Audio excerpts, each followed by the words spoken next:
Welcome to the Six-Figure Author Experiment, where we help you break through your first or next $100,000 goal. Parental discretion is advised. Now, let's get on with the show. Hello, everyone. Hi, Lee. How are you? Hi. Doing awesome. So excited. Same. Hi, Renee. How are you? Hello, thanks for having me. We're gonna try. Thank you for. We're so excited. As I told you before, I read both of your books this weekend. Plus a book, plus a Heather Hildenbrand's book. So, like, I am so manifesty right now. I'm so Yes, excited. that is the best. So we're going to continue on a tradition we just started, which is having guests introduce themselves instead of just going full bore into everything. So Fantastic. I am Renee Rose, seven-figure author, 15-time USA Today romance author of dark romance and mafia. And sorry, paranormal, dark, whatever, I can't do this. Dark, No, you're right. dark mafia and paranormal, co-author of with the lovely Lee Savino, and also co-conspirator of Money Magic with Lee, which is our monthly abundance mindset call. So We yes, just talked with Heather and she said, I started doing all this manifesting work and mindset work. And then, I went down the rabbit hole and it changed my life and I wanted to share it. I'm like, yes, that's why Renee and I write books on the subject, talk about it all the time. We're just always a student of how do I get my brain in the most anything is possible space, which is why I right. love listening to audios and books on this topic, is because I get so happy and I just feel like anything is possible. And that's just a really nice place to be. In fact, I was driving my car and I'm like, why am I so happy right now? And it was this stretch of the highway. And I'm like, the sky is so blue and the trees are so orange. And yes, there's traffic, but I just love it here. And I was like, oh, you always listen to audios that make you Uplifting audios. Yeah. on 64 West, and you're on 64 West, and your mind is like, okay, we're gonna feel happy now. We're gonna release the happy chemicals. So I've made my little list again of like all the happy books to listen to on walks, and just spend December like absorbing it again because Yay. I love it. Well, I feel like I manifested getting this arc because Monica was talking about how they were reading the first book and then a couple of people reading the arc of your second book that's coming out. And I was like, I want to do that. And like literally within like 15 minutes, Lee was like, hey, do you want to have Renee on this show? And I was like, I do. Can you see if I can get an early copy of her book? Look at And you, powerful manifester. it's so just so Right good. to Riches, book 1, Yes. and Relax to Riches, book 2. Yes. And I knew when I wrote book 1 that there would be a relax to riches, but I waited until, things deepened until I knew what it was going to be about. And then I got the nudge. And even then I didn't, it's like this one I really like went into the closet with the lights off and just like found my way through it. Like everything just would just show up at my feet as I needed it for the next chapter. So I went through the crucible in writing this, and I hope that readers will also feel like they've gone through a crucible. I love it. So this new book is nine like strategies. The first book is more like it felt like I felt like I could use any of the strategies in any order. And like the new one, the first one, it felt like there was like a process that I was going through. Am I accurate with like that? Or like, did you write it that way? Or is it just like you were writing out what happened in your life and it just so happened to follow? No, I do think in both cases, they're organized in a way that I thought they could be received. And both of them are kind of starting with like any manifestation, get clear on your intention. Actually, I guess it is backwards because the first one is clear first, and then you set your intention. And this one is intention. And then by the end, we've cleared everything that got in the way. So I guess it's like the reverse of the first book. It's true. Okay, so I have two things that I want to say about the first book before we go on to the second book. One is so I have always tried to hoard my luck. I don't pick up money on the street because I'm like I don't want to waste my luck. And I read your book And I was like, which is about like, don't if you don't pick up the money on the street, you're training the universe on how to treat you. And rude, like just like, but like it was so true. I was talking to Heather, and I was like, yeah, I kind of think I changed my entire approach to this because luck is not finite, and I don't want the universe to think that I don't want their money. Right. It's finite if you think it's finite. You can Right. have that if that sounds fun for you. Like there's going to be a limited amount of resources A better hoard. and we all better fight over them and we better get mad and build walls and all that crap.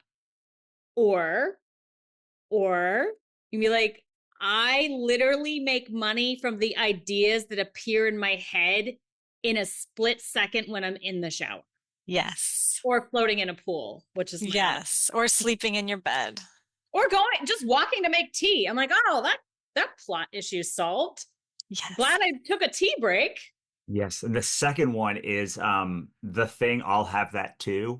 I've been saying that all weekend. Like every time I get into like a place that I'm like, I don't know, I don't really feel jealousy. I'm just like but I do feel like I'm never going to get places.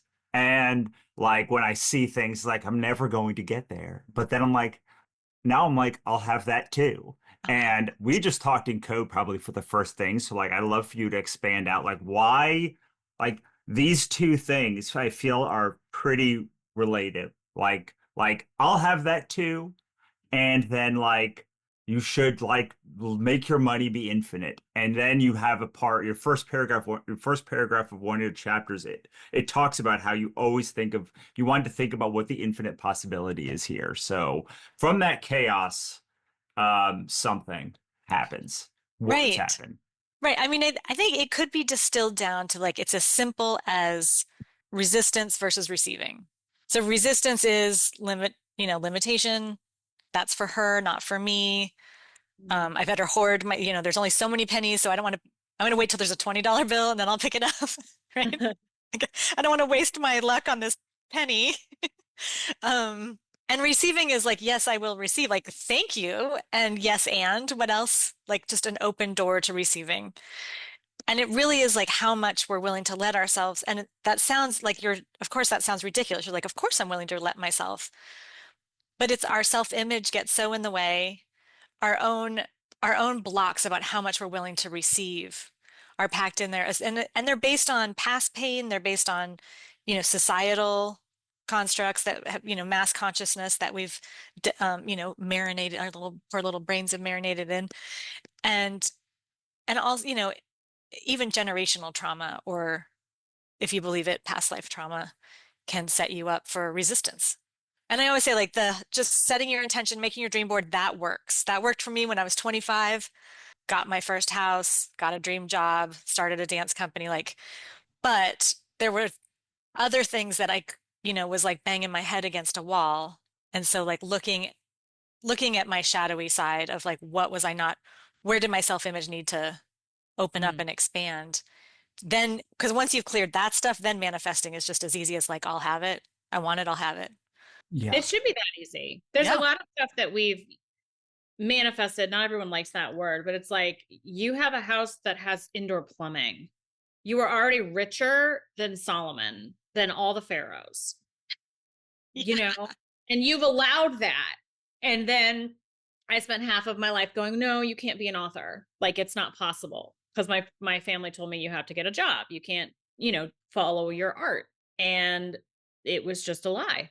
And I was like, oh, I could actually do this. What I found was really helpful when I met Renee was I kept putting affirmations on top, and really trying to change my conscious mind. And I needed the subconscious to change. And there's many, many, many, many, many ways to do that. I think, even like in witchcraft, there are little rituals. I'm like, I think the ritual is just to allow it. Like, I speak to the subconscious that you're doing something by my door with cinnamon. That means I'm allowed to have money now. And the little ritual works because your mind is now allowing it.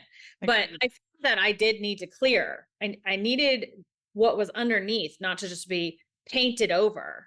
I needed the rotting wood underneath to be thrown out, like all that stuff about you can't be an author, you have to be thin and pretty before you can do anything or whatever.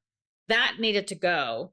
And then I was able to create a dream life where I had always worked hard. I had always been like, I'm a positive thinker. I believe, I have faith.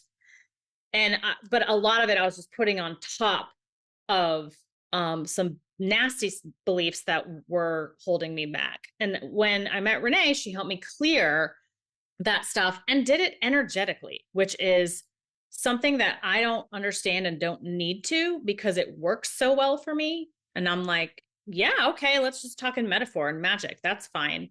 Yeah. When I cleared it, I was able to just move forward. It was another metaphor is you release the emergency brake. If you're yanking up the emergency brake, you can put your foot on the gas and you're burning out your engine. And that's what I was doing as I was burning out my engine. And then I was releasing the emergency brake and saying, no, I can't have those things. That foundational beliefs that I can't are just ridiculous. And I'm poof, disappeared. And then I was able to move forward. So that's what Renee taught me. And I think that's really in Right to Riches for sure. And the journal, Russell, if you have not gotten the journal, pick yourself apart and you journal a little bit by little and you figure out like, where am I saying no to myself? Where it's just a construct. Yeah, it's really interesting because a couple of years ago, I've been out of high school for over 20 years and like college almost 20 years. And I look back and people are just like, how did you like do the creative thing? And like I'm the only person in my high school that I can think of that like went on to like do like be like a fiction writer. And like people are always like, well, I look back and I'm like, I don't get like, well, I thought we're all gonna do this thing. Like I thought like we all said we were gonna do this thing, and then like you just do. Like I was never told that like I can't do it, and Yeah. like then I just did it, and it's so much of it, right? It's like I wasn't told I couldn't do the thing, so I just did the thing. I think so many people are waiting for permission. Like, had they been at your side and watched you, that would have given them permission. So it's like sort of like that group, like living in a society, like we only do what, or you're waiting for someone to come along and say, yes, yes, your book is good enough. Or instead of you being like, no, I'm going to self-publish it. Like, I'm doing this. I'm not waiting for permission. I'm not waiting for approval. I'm not waiting for, the outside recognition. It's going to come from me just following what I love. Yeah, absolutely. Yeah, I was at a lunch recently, and someone had written like dozens of books and never published it, and I was like, why didn't you publish it? And I was like, but like honestly, like, what do you know about publishing? Also, like, you just hire somebody to do this part of it, but like, if someone needs to give you permission to like do this thing, then like there are people whose whole job, like, you could go and find the person who like released your favorite book, who edited your favorite book, and they probably like take clients because everyone's freelance now, and like then they could tell you, yes, this book is good enough to publish, and then like you can do it. But I do think that like it's so much of this thing is like mental, and we think when Yes. we're not successful that like it's like a little bit of mental, but it's mostly just like doing the reps. And like when the more successful you get, like it just like you start seeing that like most of it is just, do I have the mental capacity, do I have like the tools and the processes to like just keep going mentally, and then the rest of it kind of will work out for itself. Right. It's like that whole the only way you get there is you you walk down the path and the path may be muddy and you may get, but it's like you're not going to get to the other side. Like someone's not going to come and magic you to the other side. It's like we step into it and then you're in the flow and it shows up. Like you'll figure it out. You always figure it out. Like trusting that. Like you always figure it out. You're going to figure it out. I was like, things always work out for my wife. Like, and I was like, something that always worked out for her.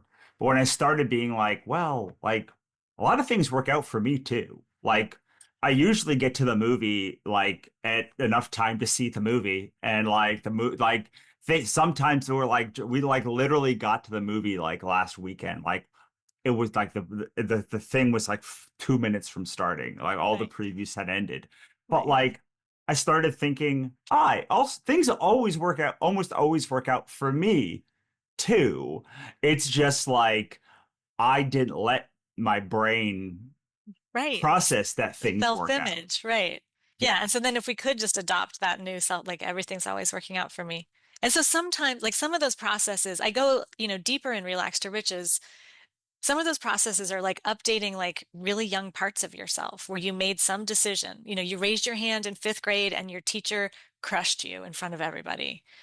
And so you made some decision about standing out at that point. And then that's what stops you now from posting your book. And you don't know that's what's stopping. You don't think, oh, it's that time in fifth grade. But you just like there's a safety now there your brain's trying to keep you safe from that embarrassment. And so it won't let you do a TikTok video or it right. won't let you, post about your book. And so it's like finding those places where we started making the self-image that things don't work out for us or that, and just like, and so it can be that, it could be like a quick 10-minute process. Like you find it, we talk to that younger part of you, let update it, go, look, I'm a successful grown-up author now. And thank you so much for trying to keep me safe, but no, thank you. And then magically that block is cleared. It can be really, it's so like, it's deeply healing, but it's also just like so uplifting to clear that stuff. Yeah, Yeah, because resistance is exhausting. It is. Like You're you said, going it's through the life, break. right. and then you get to put your arms down. Right. Yeah, Right. absolutely. Yeah, Brene Brown talks about how like the first half of your life is about putting on armor and the second half is about taking it off. I've been Mm. thinking about it like since I heard it years ago. But like a lot of times we don't know the armor's there, right? So like we wouldn't let a fifth grader like drive a car, but like we do let it put armor on us and then like Keep it on forever. keep it Yes. on forever. Then you see you're like, oh, I didn't even know that armor was there, but man, it feels good to take that off. Right. I love Brene Brown. I think she's got such a clear, beautiful understanding and she speaks it in a way that I think everyone can hear, which I love. Yeah, absolutely. So your new book, it Yes. starts with finding the frequency, and I love that. Like, I've been thinking about this a lot before I even read your book about how like in order to bring the kind of people together who like you have to like whether it's resonating on the same frequency or just like being the kind of person that those people want to attract. But like there's just something about like resonating on that on like the right frequency as like the first step in this process. So can you talk a little bit about that Yeah. process or So I think what can happen is what we think we want is not exactly what it's not exactly what we want, or it's not the exact flavor. And so then it becomes flat. It's like Leah's talked about, hitting 6 and 7 figures as an author. And then since after she hit it, it was like, well, now what? If it's not, it's like finding what's juicy. So then you think it might be a number in your bank account, but for most people, numbers aren't that sexy. Numbers aren't what turn us on. For some people they do, and that's awesome. It's like it's just figuring out what is it that actually turns you on. So is it just having enough money to feel safe? That like anything that comes your way, you've got the credit card, you can whip it out, take care of whatever, you know, mishap happens. Or is it you want to feel special, like luxurious, like you want the first class travel? Is it that you want to travel? Like travel is kind of a whole thing of its own.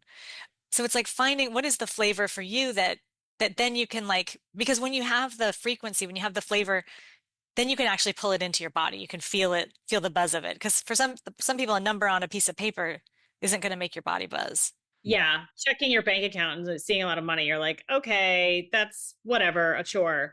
For me, it was two things. One was when I was broke, I'd imagine going to the grocery store, swiping my debit card, and knowing the money was there no matter what I bought, right? And then the second part was after I hit 7 figures in a year, and I'm like, oh yeah, I did it. Is that all there is? I went and bought earrings, and I call them my millionaire earrings. And that like brought it into reality. And that was a luxurious, like, yay, I did it. And then last year, my husband and I went to Tuscany, and we were both looking back on that trip and going, we just went. We just were like, what does it, not what does it cost, but like, what's the flight? Where are we staying? And whatever amount that was, we had that. So again, the luxury experience, and then the very, mundane, like just be able to buy food. Those helped me bring it into existence. I think those two things. Like, okay, so here's I nailed down like why flying first class. Because I had a question. I'm like, is this worth the extra money? Like, is it, is it just for the wider seat or the food? And so the frequency of that for me is like when you fly not first class, and of course Southwest is different because they don't have the different classes. Although sometimes they still yell at you. The thing is, a lot of times, and I am like one of those like pleaser, like a good girl, right? I have good girl syndrome. They make you feel like a naughty kindergartner. Line up. No, show me your bag. Da da da. And then when you're first class, it's like, oh, this way, ma'am. Can I get you a drink? And I just like that because I don't like being in the line going, oh, did I do it right? Did I, I was on a flight with my friend Tess, and like because you have the two bags, and they made her put the bag inside, but then she had to pull it out to show her ID, and then they yelled at her because her bag was out, and it was just like so offensive. She was like, okay, I'll put it back in my bag. It's just that experience versus the like, do you need anything else? They've memorized your last name. They bring you this thing on a white plate. And I was like, what the hell is this? It was a towelette. I'm like, what is it? Warm towel. Warm, wet towel, right? The hot nuts. Pudding? Yeah. What? I was like, oh, this is nice, but I don't know. I've had mixed nuts before, but they were warm. And I was like, oh my God. Yeah. Okay. Yeah. But for me, the frequency is honored guest, I think. Like that's what feels good in my body.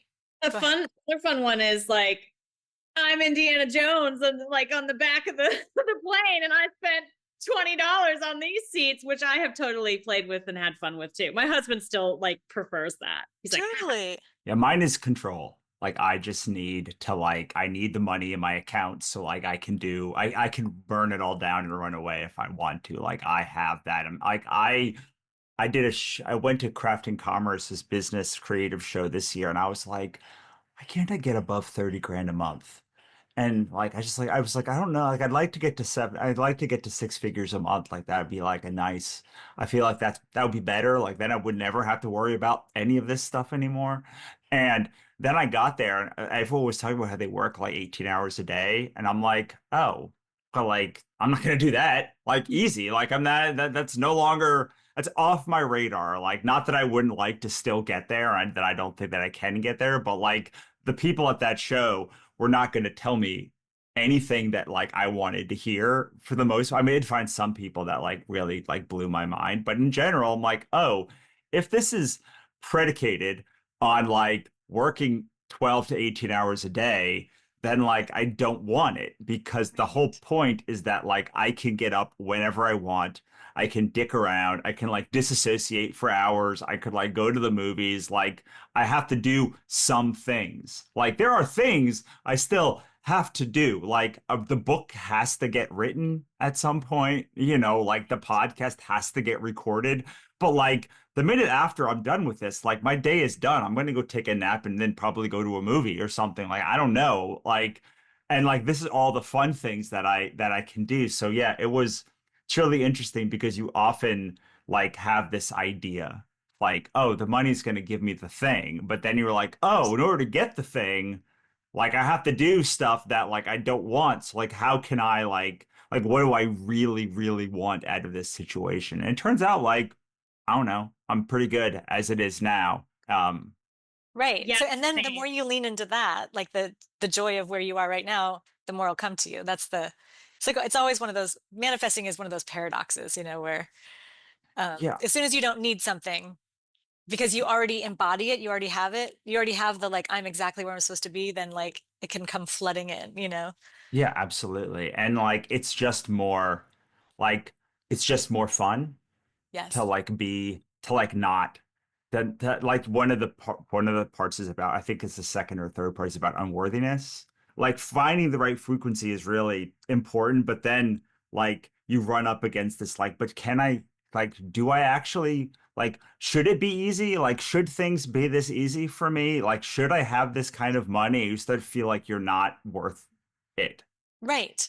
Well, so I was working with an author recently who part of her self-image construct, and I think I've had some of this too. Like it was really familiar when she was mentioning it, was sort of this like a little bit of like painting the woe is me and then showing them, but like I don't need any help. Look at how I've overcome it.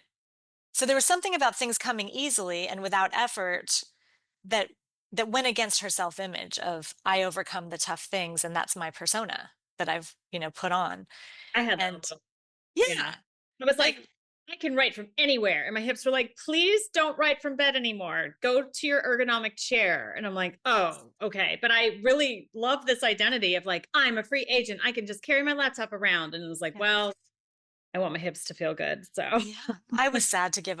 Really did enjoy writing in bed, but my body did not love it. yeah. Sadly. And we have to listen to our bodies because our bodies are the receptacle of our wealth. The recipient, I mean, not the Yes. You tell me like our souls don't need money. Like our souls don't need first class. Our souls don't need anything. We're doing it for our body. So how is this going to benefit your body?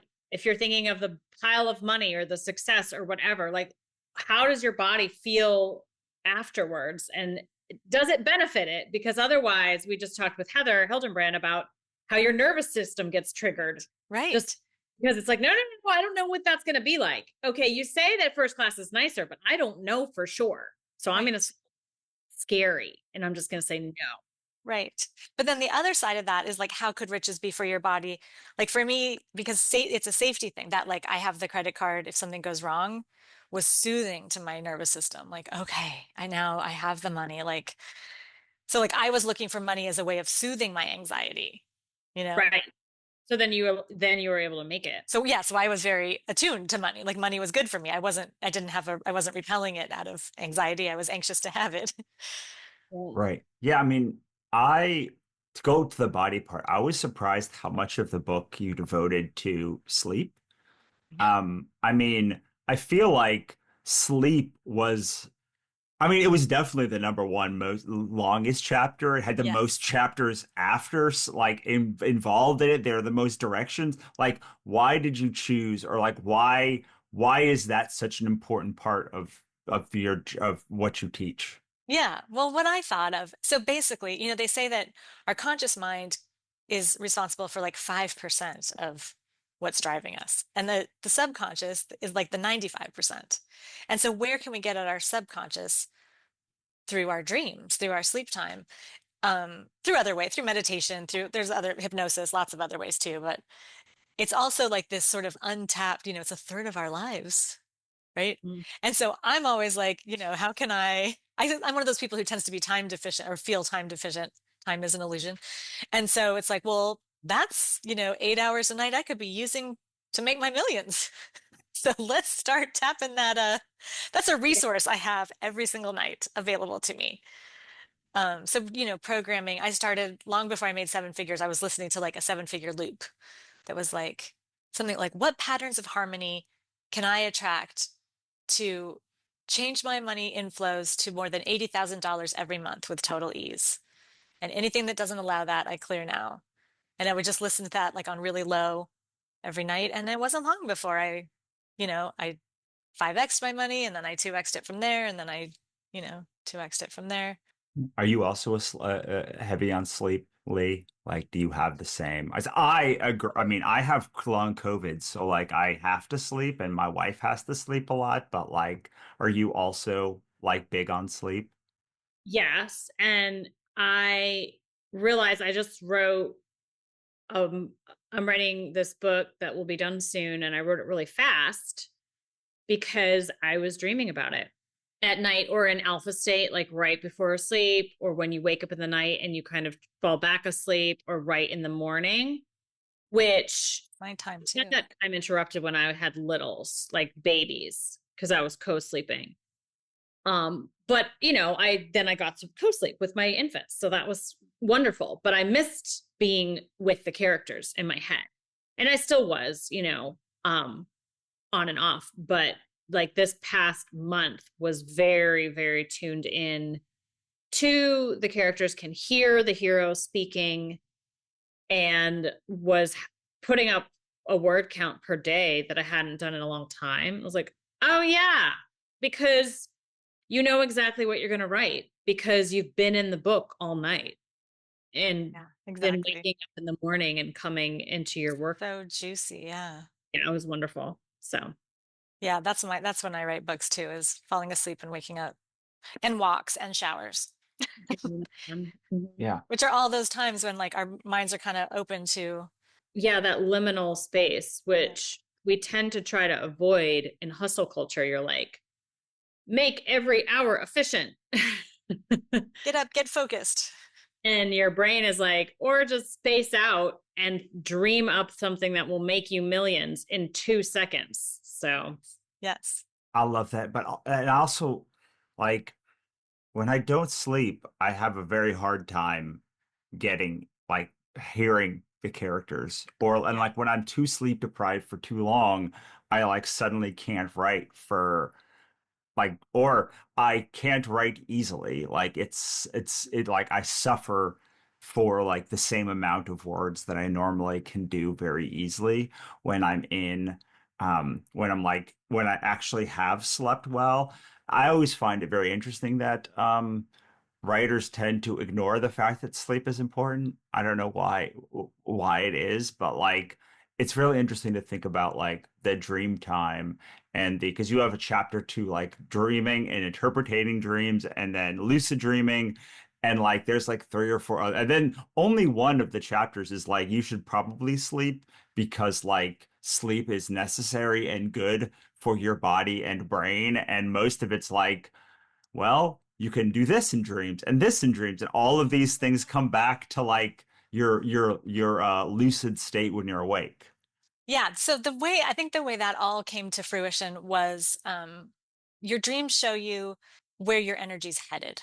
And so being the manifestation queen, I was like, well, I bet you I could reverse engineer that to dream about what I want and then get it. So then I know I'm programmed my energy where I want to be headed versus the dreams where I'm like, lost and late for the chemistry test. Like, because that's not where I want my energy headed, is late for the chemistry test, that I've had a few of those where I show up and I've like, it's the final, but I haven't been to class all semester, those.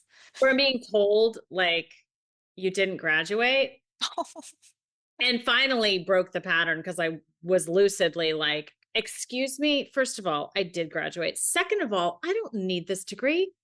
I make X amount per month without it and doing what I want to do. And I was a creative writing major, so that's kind of funny. But I'm like, I snapped out of it and stopped having those like, I need a job dreams or I need my degree dreams. Which was all like, I see dreams like that though as releasing stress. Like it's well, it just shows you where your subconscious is dwelling. yeah. So that's that shadow stuff. So if you're having those dreams, then your shadow is worried that you need to graduate. Yeah. Or you haven't graduated, or naked or whatever. Yeah. That you're naked. Yeah. That you're exposed, that you're, all of those.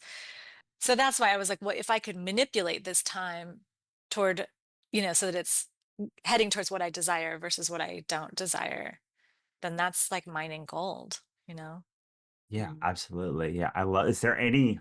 So there's like 80 pages of this book probably that are like devoted to doing that, but like, can you? It's like, what is like the well, you talk about the best strategies in here, but like for people that haven't read the book yet, like, Sure. could you like what can they do to start like maybe not necessarily not lucid dreaming, but like getting them on the path so like they are reverse engineering it like you. Yeah. So like before you go to bed, so whatever it is, so you found your frequency, right? You know that you want that first class experience or whatever that is, the safety of having all the money, your safety net or whatever that is. And so then you just tell yourself before you go to bed, I'm going to dream about, and see if you can come up with like an actual scenario that would prove that out. Like just saying like, I'm going to dream about having an extra $1 million. What's the scenario? You open your book report and look at it and you throw a pop of champagne bottle, but like, what would be the feeling and experience of that? So if you could come up with that. So for me, I felt like I wanted to become a speaker. So I started asking to dream about, I said, being in front of a stadium of people. And then I share in the book that like my first attempt, I was at the stadium, but I was under the bleachers sweeping. I was the janitor at the stadium. And I was like, okay. So that tells me there's some subconscious beliefs that I don't belong on stage. I belong sweeping the floor. Like, and so I could, then I have something to clear, something to look at. And but so you before you go to bed, you would say, I wish to dream about whatever it is. And then every time you stir in the night, you just remind yourself, like, oh, have I dreamed about that? Or don't forget to dream about, whatever it is. And then when you wake up in the morning, you kind of listen for, did I dream about it? And whether you do or not, just the act of you like reminding yourself all night long of that thing is already seeding your subconscious. Mm-hmm. So a lot of people like I had a little trial group and they'd be like, I can't do it. And I'm like, no, you're doing it. You are doing it. Yeah, it's like meditation, right? When you're like the process is like finding yourself drifting away from something else and pulling you back to where you need to be. Like that's meditation. Like that's the actual thing that you like are doing. Like the rest of it is like what they say meditation is, or what people think meditation is, but that process of catching yourself thinking about something else and drawing it back is like the core of meditation, right? Right. And I've always been more of the like a journeyed meditation versus the like blank mind, because I'm a little squirrely anyway. So gotta keep my mind going where I want it to go. Yeah, absolutely. Okay, so this is the tool that made me the most viscerally, gave me the most viscerally, I don't know, negative reaction, but like fear is freedom. And it's not quite what it's the fear is freedom is different than the like what fear is like it like ch the chapter twists it on its head, but like I really want to at least touch on that one because that one and the guilt chapter are the ones that like definitely the fear is freedom one I think is like for a lot of people who are in the fear triad of the I feel like that chapter was for fear triad people and like the guilt is for shame triad people. Sure. Um from Enneagrams for those of you who don't follow that. But like I need to hear more about why fear is freedom. Yeah. So anything you're fearful of is then going to be running the show completely. So again, this is that 95% your subconscious mind. It was afraid because in fifth grade you got embarrassed. And so really we want to lean in instead of reject. Because it's like if you've seen that movie, Inside Out 2, where like every time there's a bad feeling, she just like chucks it toward the back and like, I'm not going to feel that, which is totally what I would do because I was like, oh no, I only feel good, happy vibes, because I'm a manifester. But those things are still back there. And then there's the moment where they all come crashing back and you feel terrible. And so really it's about like really absorbing those. So like opening the door, turning on the lights, taking a look and holding them with just radical approval. Like, okay, radical approval of the part of me that is terrified of making $1 million because I'll lose all my friends and I'll leave behind my co-author or my other authors' friends and everyone will hate me and I'll get canceled on social media. Like just radical approval for all the fears that come up. And so by holding it with radical approval, instead of rejecting it, you're pulling it in. So you're leaning into it instead of pushing away. And so then it becomes a receiving instead of a resistance. That's why I say everything can just be boiled down to receiving or resistance. So we want everywhere shame was resistant, everywhere fear was resistance, all of those things we want to change, like just basically reverse the direction and absorb them. And then you have more of you. When your fears aren't running the show, then you're like holding yourself with the fears and you've got all of you. Yeah, I mean, it's as simple as you're like, oh no, I'm gonna go in the ditch. You keep thinking of the ditch. You start staring at the ditch, and you're like driving, and then you're gonna drive into the ditch. So you're like, okay, I'm afraid of the ditch, and I have to drive 500 miles next to the ditch, and I'm just okay, great. And then suddenly you freed up your mental energy to be like, well, what if I just look at the blue sky and the road and the road signs? Like, yeah. Or even what if I like really slowly go try driving in the ditch and see how it actually feels? And then I won't be scared of the ditch anymore. Like whatever that is. Like whatever it is for you to receive the thing that you were refusing. I love the thing that you said, Lee, too. You said like you just free up your mental energy, which I think is like a part of what I read, what I've read a lot in manifesting. And it's like the less mental energy you have for the things that are holding you back, the more mental energy you have for the things that are pushing you forward. And to be on this like other side of the like receiving, rejecting, because like if you're always looking for things to reject, then like all you're going to see are things to reject. And if you're looking for things to receive, then you're going to see things that to receive, right? Yeah. Versus, yeah, something happens or you're thinking about it. You're like, I would hate that. That's really annoying. And then you're done with it and then it's gone. And it's a nice way, actually. It's kind of the way that animals are. Like the wolf is out and he's hunting and he sees a rabbit and he goes and he can't get the rabbit. He doesn't sit and dwell on the rabbit. Be like, I'm so hungry. Now there's no rabbit. And I have to go find another rabbit. He's just like, okay, rabbit. And kind of updates immediately. I think all humans, though, because the way our brains are, we do have to wallow a little bit. I think it's like, okay, I'm just gonna accept that today I want to eat ice cream in my pajamas because that did not go well and it sucked. But I'm gonna accept that. I'm gonna be like, it sucks. I don't like breakups. I don't like being rejected. I don't like, getting yelled at on TikTok. Yes. But then not dwelling on it for the next 30 years. Right. Because the truth is, if you accept it in that moment, it will pass through. You're like a screen door.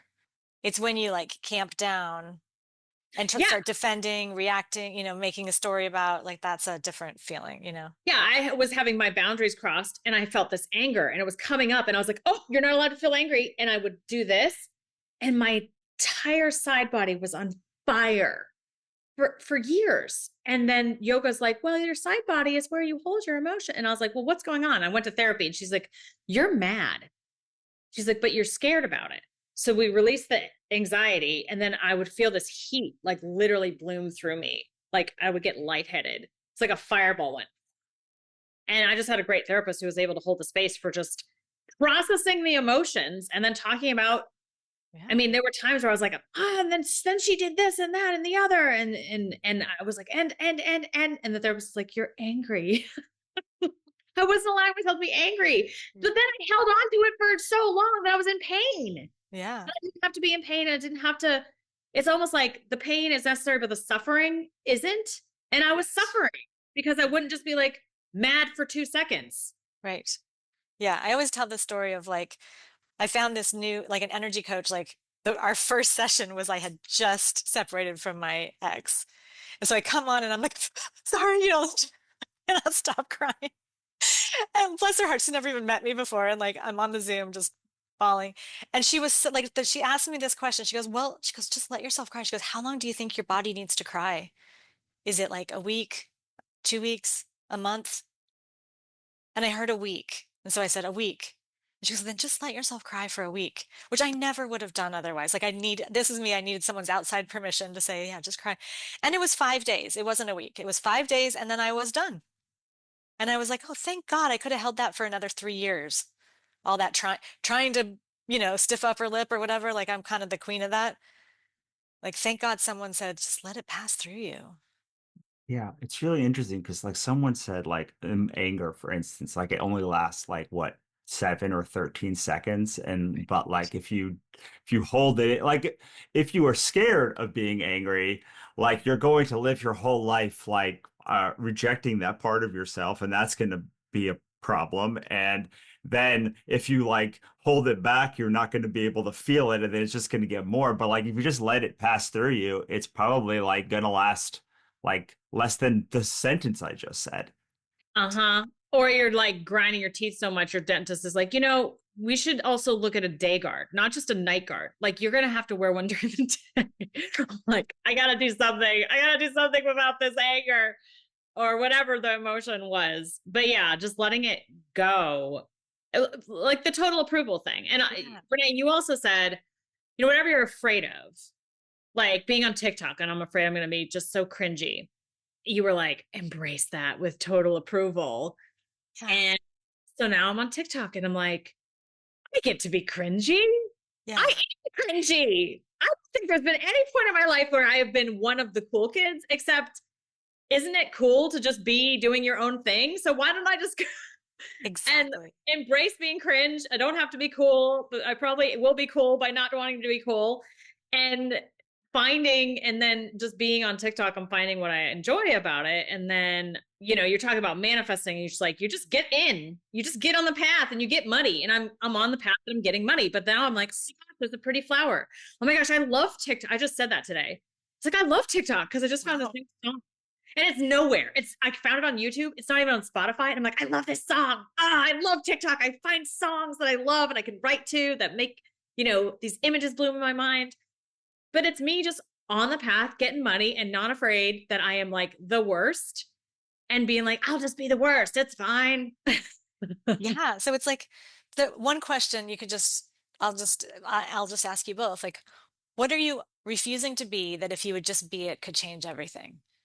Do you get anything? What are you refusing to be that he would just be it? Could change Change everything everything. for you. Yeah, there's like the diva, the superstar, the famous, the I don't know, tacky queen. I don't know. I'm pretty good at not rejecting my desire to do things. Like, but I'm trying to think back of like things what I fear is that there's a thing that I think I don't want that like I actually do want, but I have like I'm like relying on on like a projection from like 5 years ago, not wanting that thing and being like, Russell, you tried that a long time ago and like you didn't like it then, but like the that was 2019 and like so that's nothing comes to mind, but like that is where I find myself a lot of things like what are the things you rejected when you were a different person that like you should probably try again. Like I specifically like don't want to do TikTok. But like do I actually not want to do TikTok like for real or like does this just 'cause like Instagram was such a grind for me and like and like live videos and or like oh like is it because like I am chronically like also like I have long COVID, right? So I'm chronically ill and like I can't do a lot, but like can I not do those some things or like can I spend 5 minutes doing a TikTok a day and like get more energetically back than like I'm giving in and I'm giving out and I spend a lot of time like thinking about those kind of things and wondering if I'm rejecting things because they actually are harmful or would not serve me or if like I'm using it as a crutch and I'm not I don't know. Yeah. Right. What opportunities are you rejecting Mm-hmm. that are possibilities for you? yeah. Also like I don't know. I should probably hire like an assistant, like a real like an assistant like a long time, like a maybe not full time, but like consistent assistant because Yeah. I end up not delegating things and not and like every time I have help on something, it's very helpful. So like how much money am I leaving on the table by not hiring somebody more than like the project-based way that I'm doing now? Yeah. I mean, I think a lot of people listening probably are like, I don't want to be the boss. I don't want to hire people. I don't want to build an empire. I Yeah. don't want, dude, I was raised in a community where I heard nonstop, I would never let another person raise my children. All the women or assigned female at birth people were supposed to stay at home and raise their kids, which I would argue that the dad who left was still raising his kids. He just had a 9 to 5 or whatever. But anyway, no one said that about the guy. Um, it took me forever to be like, I'm okay with sending my kid to daycare. And it was a really positive experience for that, for our family to do that. My husband was like, of course we're going to do that. That's what my mom did. That's what we do. And why wouldn't you? Like you want to focus on your career. You're really, really stressed. Why wouldn't you get help? Why wouldn't you send the kid to daycare? Or, oh my gosh, so many little things like that. I was rejecting being a certain type of mom or, whatever. For me, the like, what are you refusing to be was like dominant. So like, it's like sometimes I can be a little passive in my career. I don't know if I'm waiting for someone to hand me something, but there is definitely like a little bit of like, it'll come, but then sometimes it's like, there are times when a fire's lit under me and I make it happen. And I think there's a little more of that could come in. I think there's a lot of times that you're like that. Yeah. And it's really, really cool. Yeah. But yeah, I've been doing a lot of co-projects because it's fun. I mean, let's face it. I'm co-producing a podcast, or co-hosting at least. I don't do anything else. And then I'm co-writing and co-teaching with Renee, and I really, really enjoy it. But there were other times where I was like, am I hiding behind friends? Am I going, I don't know. And so I just want to, like do it with someone else to rely on them. And what I've learned is actually that's not bad. Like I just wrote a book by myself. But then I had like 9 beta readers and 2 edits, and I'm going to get another proofread and maybe another edit and developmental edits. And I just kept phoning friends because I wasn't co-writing it. So I was like, well, I'll just bring in as much help as possible. And that was actually a really fun experience. But I was able to get over the whole, like, can I create something on my own again kind of block. Yeah. Mine was I really wanted to publish books with a publisher. I realized after doing that for several years that like I actually don't want, like I just want to like do my own thing, but like what I wanted them was to offload like a lot of the like minutia tasks. And I was like, well, could just hire someone to offload the minutia tasks. You could hire someone for $20 an hour or $40 an hour, like, and give someone the best career of their life, work from home, flexible hours, great boss, and you keep all the money that the publisher would take it, because the publisher is going to take most of it. Yeah, absolutely. But I think was there this belief of like, well, I don't want to be this Wild West indie author. I want to be legitimatized. I want to have someone say stamp of approval. We are a major publisher and we put our stamp of approval on you, the writer. So no/yes, but like there is a thing on this that I do want to point out, because like there are some people who will only read stuff once you like have that publisher stamp of approval.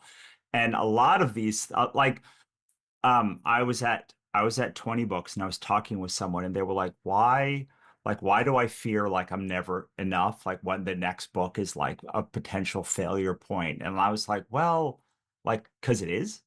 It's like there's like legitimate fear, and and there's like legitimate fears that happen. Like we all may never write a book again. We might never write a hit again. We might have written the most popular book in our careers. Like, and like by like not giving any space to those things, like I think we're like gaslighting ourselves. What if we could totally approve being washed up or failures or exactly a hack? Would we free up or hack? Yeah, I'm just because that hurt when you said, "Oh, you'll never." But oh my gosh, what I'm finding as someone who has more than enough money, can afford groceries now. I really want to be in the wilderness of creativity, like.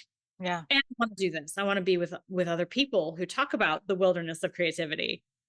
And I get to do both of those things. And yeah, is there a little part of me that's all like, oh, actually, there's a huge part of me that's doing that. So where can I embrace being a failure? Because that was what the block was on TikTok. It's like, I'm going to fail at TikTok. And so I didn't do it. And then, right. And now we're 2 years down the road of not doing it when we could have been doing it and learning. Just done it. Yeah. Right. And learning and growing our accounts and, Yeah. Because of all the fun I missed out on. Yeah. Not necessarily like being the most flashy author on TikTok, but all the music that I missed.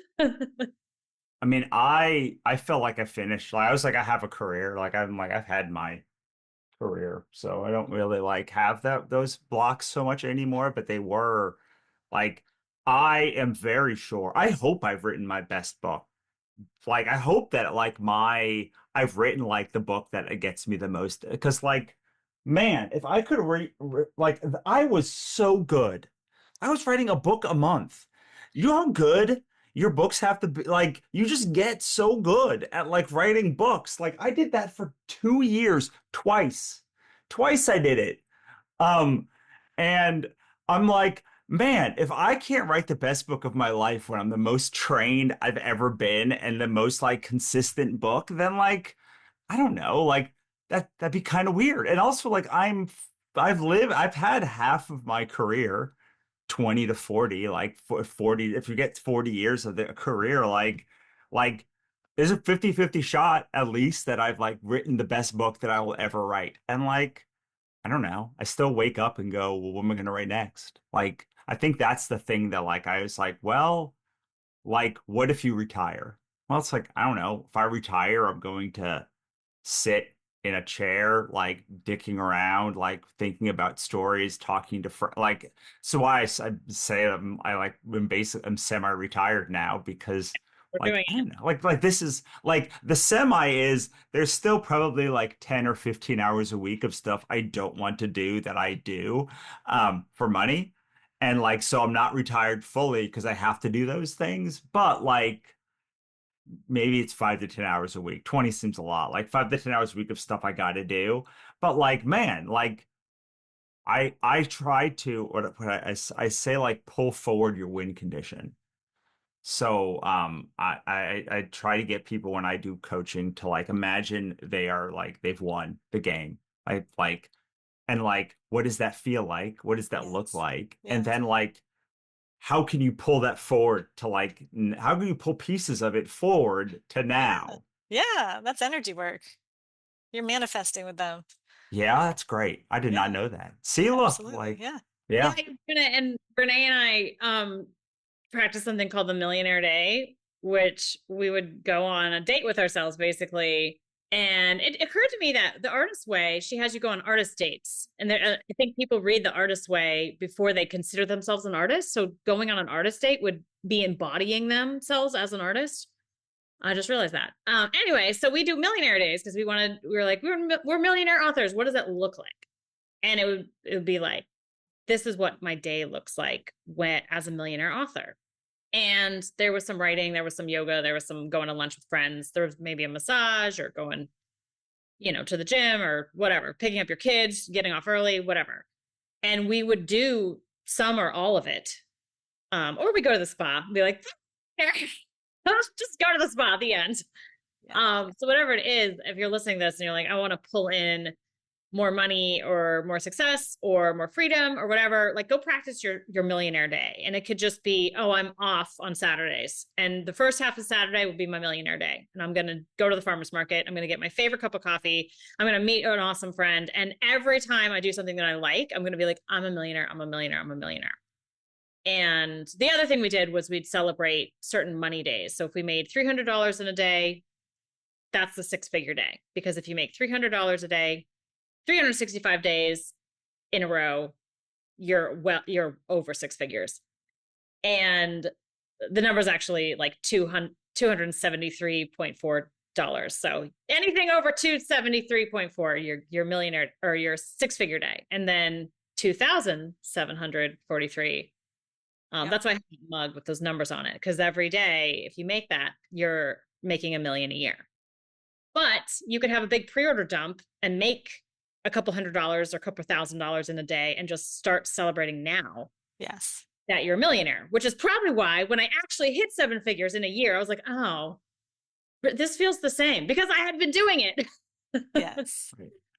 Yeah, I think that I forget which of your two books, but you said like you celebrated like the millionaire day, the millionaire month, then like the millionaire week, then the millionaire month. Yes. And All of them. it was All the little wins. Totally. yeah, I think at some point, I think it's the newer book you said that's this more recent book you said, I realized that like if I just got a coffee every day, like I could embody that thing. And like it's so true. We like deprive ourselves of the thing that makes us feel like we or have won the game Yes. and instead like we should just be celebrating it because if nothing else you're tricking yourself into believing that like you are a like doing this thing and like living in that world. Yeah. You're living your best life now and you're having a freaking blast. Yes. Yeah, I was trying really hard to win the Starbucks for Life game, which basically just gives you a coffee a day for life. But like the thought in my mind was like, oh, that'd be so amazing. That would be like, the Starbucks millionaire. And then I figured out, I was like, I could buy myself a coffee a day if it makes me feel that, much of a winner, that luxurious, like, why don't you do that? And so I did for several years. I went through Starbucks every day. Like, Give it to yourself now. yeah. Well, we just mentioned that, we're socialized as kids. We mentioned this in the last call. I'm sorry, Renee, but you and I have talked about it. We're socialized as kids. Good girl, bad girl. And if you're bad, you don't get toys.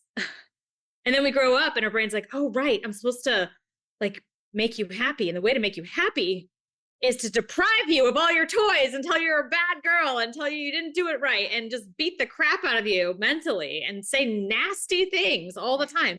That's how I get you to be good. Or to feel good really is the ultimate goal. Be good so you feel good.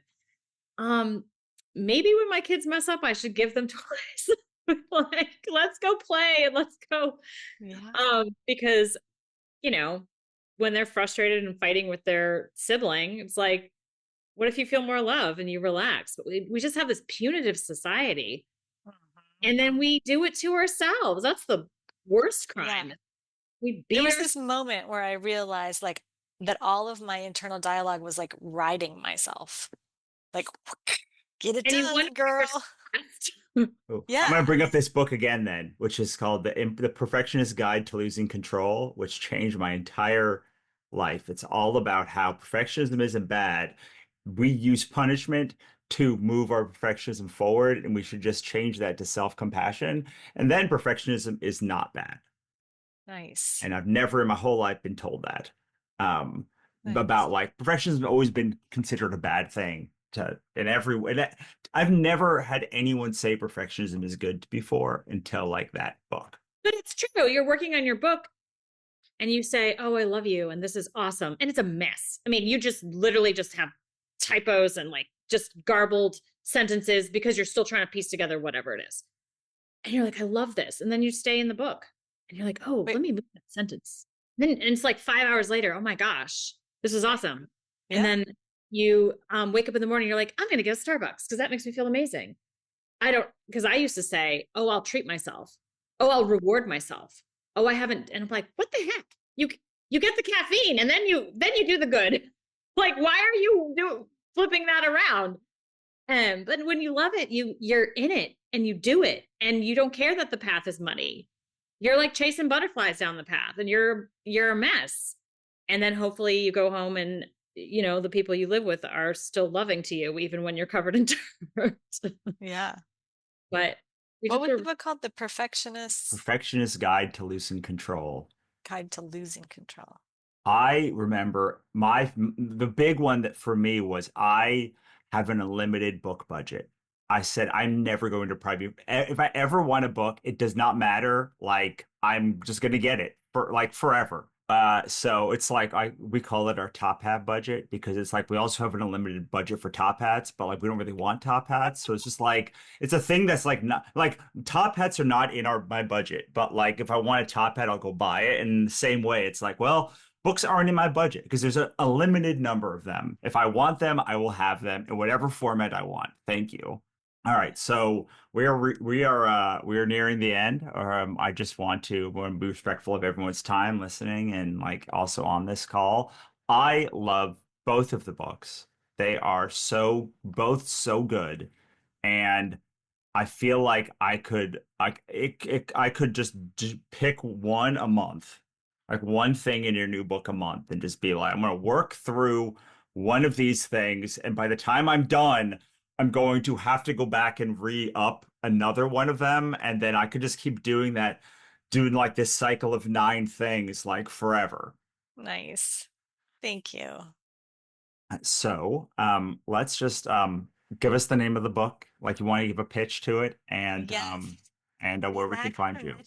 Comes out on winter solstice, December 21st. It can be found on all retailers and including Audible will be up soon. And Right to Riches is my first book. If you'd like to start there, that one's geared towards authors. Relax to Riches is for anybody.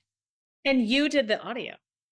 I did the audio myself, which is, I have mad respect for narrators because it is exhausting. Yeah. You And did it. And so if someone wants to be with the energy of a multi 7-figure author, like, go get the audio and just fall asleep to it very low. Yes, that is one of the tools. or, Go to bed with Renee every night. That's There you my go. bet. Sleep with me. or I recommend getting both. So that's what I did. So you can get both, and then you can like have it whisper sync between you if you do Amazon. Like you can. I really enjoyed both things. Again, I can't overstate how much I enjoyed the book, and I hope I hope it sells like 8 billion copies and everyone reads it. Thank you so much. Then thanks for having me today. Thanks for coming. Thanks for listening. For more, head on over to sixfigureauthorexperiment.com for archive access, resources, and more. We'll see you next time.